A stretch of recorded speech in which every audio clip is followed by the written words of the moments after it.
નમસ્કાર દર્શક મિત્રો, હું છું આપનો કુંદન પાટીલ. આજે આપણે આવી પહોંચ્યા છે વલોડ તાલુકાના કહેર ગામ. કહેર ગામની અંદર એક પ્રશ્ન ખૂબ લાંબા સમયથી ચાલી રહ્યો છે કે અહીં ગામની અંદર આવેલ બે અંડરપાસો કે જે અંડરપાસો રેલવેના અંદર આવે છે. રેલવેના જે અંડરપાસો છે તેની અંદર ઘણા સમયથી બનાવ્યા બાદ પાણીનો સંગ્રહ થતો હોય છે, જેના કારણે લોકોને અવર જવરની અંદર તકલીફ પડતી હોય છે. ત્યારે આ તકલીફ અને સમસ્યાથી લોકો કેટલા પીડાતા છે તેનું કહેવું શું છે અને માંગ શું છે તે જાણીએ આપણે તેમના મુખે. જી બેન, આપનું નામ? કંકુબેન લક્ષ્મણભાઈ ચૌધરી, કહેર સરપંચ શ્રી. જી, આજે આપ ગ્રામજનો આ રેલવે ફાટકની ઉપર ઘણી મોટી સંખ્યામાં ભેગા થયો છે, તો આવી તો શું સમસ્યા હોય કે ભર તડકાની અંદર બધા ઉભું રહેવું પડ્યું આવીને એક સાથે? અમારું કહેર ગામ રેલવે પસાર થાય છે. અમારે ત્યાં બે ફાટક છે, 40 નંબર અને 39 નંબર. 40 નંબર ફાટક ઓલરેડી બંધ છે, ત્યાં પણ અંડરપાસ છે, ત્યાં પણ હાલમાં પાણીની સમસ્યા છે. 39 નંબરમાં પણ પાણી ભરાય છે. અમારી પાસે અવર જવર માટે ફાટક સિવાય બીજો કોઈ રસ્તો નથી. અને પાણી દિવસમાં 3 થી 4 વાર મશીન ચાલુ કરવામાં આવે છે ત્યારે પાણી નીકળે છે. અત્યારે માર્ચ મહિનો ચાલે છે, તો ચોમાસા દરમિયાન પાણીની હાલત શું રહેશે? અને અહીંયાથી બસ કે ટ્રક નીકળી શકતી નથી. અહીંયા ખેડૂતો શેરડી પકવવા માટે શેરડી પકવે છે, તો અંડરપાસમાં થઈને ટ્રક અને બસ અમને કાઢી બતાવે રેલવે અધિકારીઓ, અને અમારો જવા માટે રસ્તો બીજો અમને વિકલ્પ કરી આપે તો અમે ફાટક બંધ કરવા દઈશું. ત્યાં સુધી ફાટક નહીં બંધ કરવા દે. જી, આજે મુદ્દો શું છે કે જે ફાટક છે તેને બંધ રાખવા માંગે છે રેલવે કર્મીઓ, કે એને બંધ કરવા માટે એ કરી રહ્યા છે? એ બંધ કરવા માટે કરી રહ્યા છે. અને જે તેઓ એક વૈકલ્પિક રસ્તો આપણે બનાવીને આપ્યો છે અંડરપાસ, બરાબર, તે કેટલા અંશે ઉપયોગી છે? એમ તો 100% અત્યારે અમારે એમાંથી જ અવર જવર કરવું પડે, ફાટક બંધ કરી દે તો. પણ એમાં જે પાણી ભરાય છે એ પાણી જ્યાં સુધી એ લોકો નિકાલ પૂર્ણ અમને કરી ન આપે ત્યાં સુધી અમે નહીં બંધ કરવા દઈએ. જી, આ પાણી ભરાય છે એમ કહો છો, તો આ જે પાણી નહીં ભરાય છે એની લીધે કોઈ અકસ્માતો કે એવી કોઈ ઘટનાઓ બની છે? હા, અકસ્માતો થયા છે ને. સ્લીપ ખાઈ ગયા છે અને ટ્રેક્ટર પણ સ્લીપ ખાઈ ગયું છે.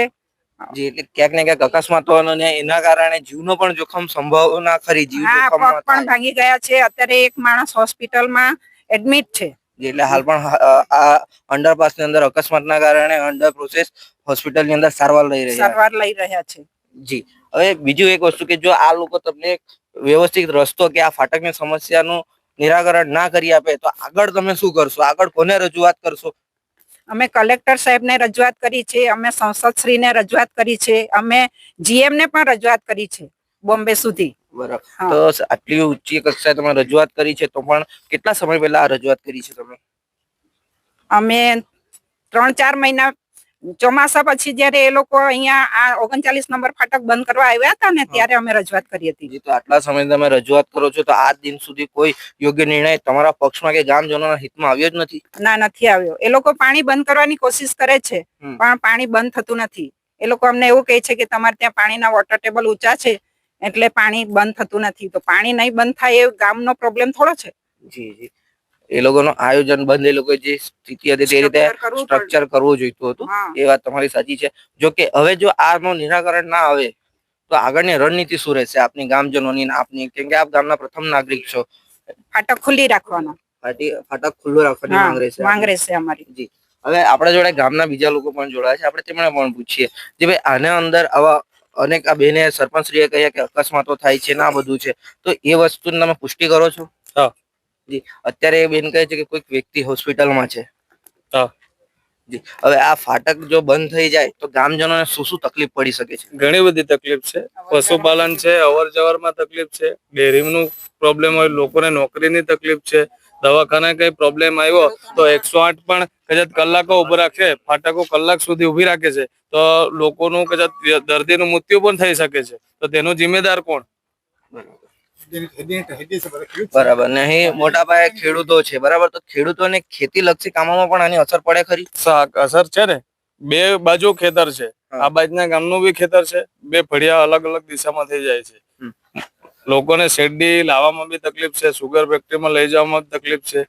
અહીંથી વાહન અવર જવર માટે અંડર બાયપાસ માંથી નીકળતા નથી સાધન. હવે આ જે રસ્તો છે ને, જે ફાટક છે, તે મુખ્યત્વે ઘણા એવા ગામોને વલોડ તાલુકા સાથે કનેક્ટિવિટી કરતા હોય છે. જો આ ફાટકો બંધ થઈ જાય, રસ્તો બંધ થઈ જાય તો કેટલા ગામો અસરગ્રસ્ત થાય છે અને હવે સંપર્ક વિહોણા થઈ શકે છે? એમ જોવા જાય તો 10 થી 15 ગામ અસરગ્રસ્ત થઈ જાય. જી, બરાબર. અહીંથી Mahuva sugar, Vyara sugar, Dadariya sugar, Bardoli sugar ની શેરડી જાય છે, જેને 25 કિલોમીટરનો ફેરાવો ખાઈને જવું પડે છે. બરાબર.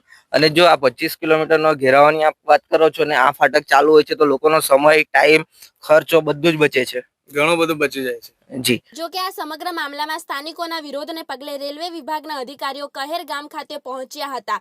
ત્યારબાદ ગ્રામજનો સાથે ચર્ચામાં એવો નિર્ણય લેવામાં આવ્યો હતો કે ચોમાસા પહેલા સમગ્ર પાણીના નિકાલની વ્યવસ્થા કર્યા બાદ જ ફાટક બંધ કરવાનો રહેશે. તેમજ ગ્રામજનો અને રેલવેના અધિકારીઓ વચ્ચેની વાતચીત દરમિયાન હજી એક મીટિંગ કરવામાં આવશે. ત્યારબાદ એક યોગ્ય નિર્ણય લેવામાં આવશે તેવી વાત પણ કરવામાં આવેલ છે. ત્યારે રેલવે વિભાગ દ્વારા યોગ્ય કાર્યવાહી કરીને પાણીનો કાયમી નિકાલ કરવામાં આવે અને અંડર બાયપાસ રસ્તાની સુવિધાનો ગ્રામજનો દ્વારા યોગ્ય રીતે ઉપયોગ કરી શકાય તેવી વ્યવસ્થા ઊભી કરવામાં આવે તેવી માંગ ઉઠવા પામી છે. જો કે રેલવે વિભાગ દ્વારા પ્રજાના હિતમાં યોગ્ય કામગીરી કરવામાં આવશે કે નહીં તે તો આવનાર સમયમાં જોવું જ રહ્યું. બ્યુરો રિપોર્ટ, તાપી સ્વરાજ ન્યૂઝ, તાપી.